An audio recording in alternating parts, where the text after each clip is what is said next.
Welcome, guys. I'm your host, Jam, and this is the first episode of Nutanix Community Edition. Today, we'll cover hardware requirements, software collections, and the installation and formation of your very own single node Nutanix Community Edition deployment. For those who do not know Nutanix Community Edition is an open source community supported version of Nutanix Acropolis operating system. It will allow you to take advantage of some of the very best data center technologies available today in your personal lab. People are using CE today for hosting everything from their home automation and home theater to their self enablement labs. Anyone with some basic computer skills should be able to follow along with this tutorial to get their environment up and running. If at any point in your attempt to follow along you run into technical issues or notice that your experience is different than what I show you here, feel free to hop on over to next.nutanix.com and post up your issues. A member of the community will gladly assist you in getting over your hurdles. If you do create a topic on Next related to this video, please post a link in the comments here so that others can benefit from your experience. Let's start with the hardware and then we will go for being prepared and then at the end installation of Nutanix community. Here you can see the recommended hardware. I'm not going to read it out aloud, but I will give you a moment to ingest it. Given the guidelines provided by the page, hardware recommendation page, I have decided to build out my own configuration based on a 6th gen Intel. I have affectionately dubbed Scully with an Intel Core i7 quad-core processor, 64 GBs of RAM, two 512 GBs M2 cards. This is one capable little machine. I also am going to need two USB 3.0 drives for at least 6 GBs in size, and we will see why later on. We will start with the hardware. Now it's being prepared. You are going to need your username and password for next.nutanix.com so that you can get some necessary files. You will need reference.exe from reference.ie and your two USB drives at this time. It's also a good idea to document your environment. I know that we will not all of using the same schemas and have the same IPs available, so I have created a little table for you to add your own IPs and along with the different password that you will need to change once you have installed Community Edition. Please find an unused IP in your environment for each of the IPs I have listed here so that you can follow along easily with my video. Alright, now that you have created the list, please follow along while I log into the Nutanix community website, next.nutanix.com. If you do not yet have an account set up, please pause the video and create one now. Once you have logged in, scroll down to the large Nutanix Community Edition and click to be redirected to a pin post from your favorite community member, Aluciani. You will need the installer ISO, Virtue driver ISO files, and optionally the Prism Central Deployment tar and metadata for pcdeploy.zip.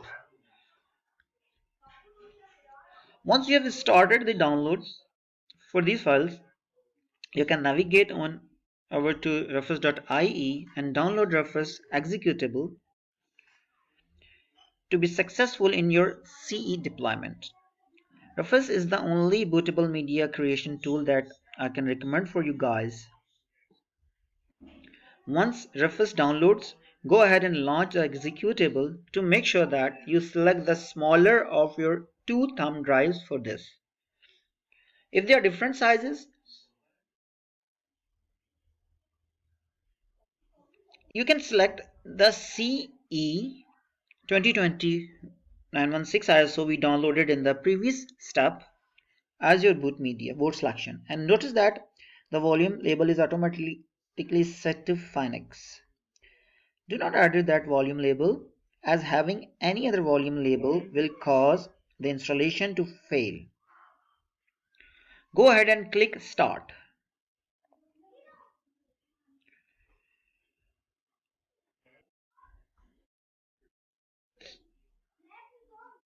Now that we have finished creating the bootable USB drives that will act as the installation media for Community Edition, let's take a moment to format your other USB drive.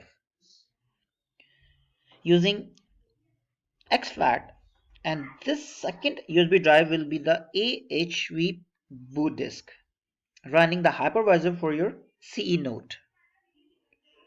Once you have both of these drives properly prepared, you can eject them from your technician machine and plug them into your Community Edition node, that is CE node.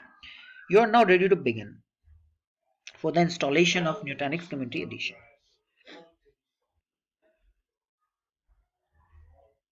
Now that two thumb drives are plugged into your node, go ahead and power it on. The machine should boot to the Nutanix Community Edition installer prompt. For this video, we will want to keep the hypervisor as AHV. Press tab, hypervisor. Press tab. In my case, I have a thumb drive formatted with exFAT for hypervisor installation labeled H, one M2 card for CVM boot labeled C, a second M2 card for the data labeled D, and a second thumb drive with the bootable Phoenix ISO labeled I. Press tab again to move to IP address configuration. Use the table you created earlier to replace the correct IP data for your environment. In this step, first entering host and then CVM IP data, you can choose to select the create single node cluster box here, but I will skipping it and showing you how to do the single node build from the command line. Continue on to the next page. Here you will meticulously read and accept the end user license agreement. Now the installation may vary. Once you have completed that, you can go ahead and start the start the installation. That can be varied with respect to your system. Once installation completes, you will be prompted to unplug the Phoenix USB. Remember to leave the AHV boot USB plugged in and then press Y to reboot now. Reboot will complete the installation process and automatically boot to AHV. Once your Community Edition node boots into AHV, you will need to log in and the default root with the default root account and password, that's the default. At this point, we will want to ping the CVM which is running in user space on this host to ensure that it is up and running. Once it begins to respond, we can go ahead and SSH to the CVM to create the cluster. SSH space Nutanix at your CVM IP address, accept the shock key and provide the proper password, which seems to have taken me 2 times. Now I will clear my screen by typing clear and hitting enter. At this point I can run the cluster creation script, which I will post below for your convenience.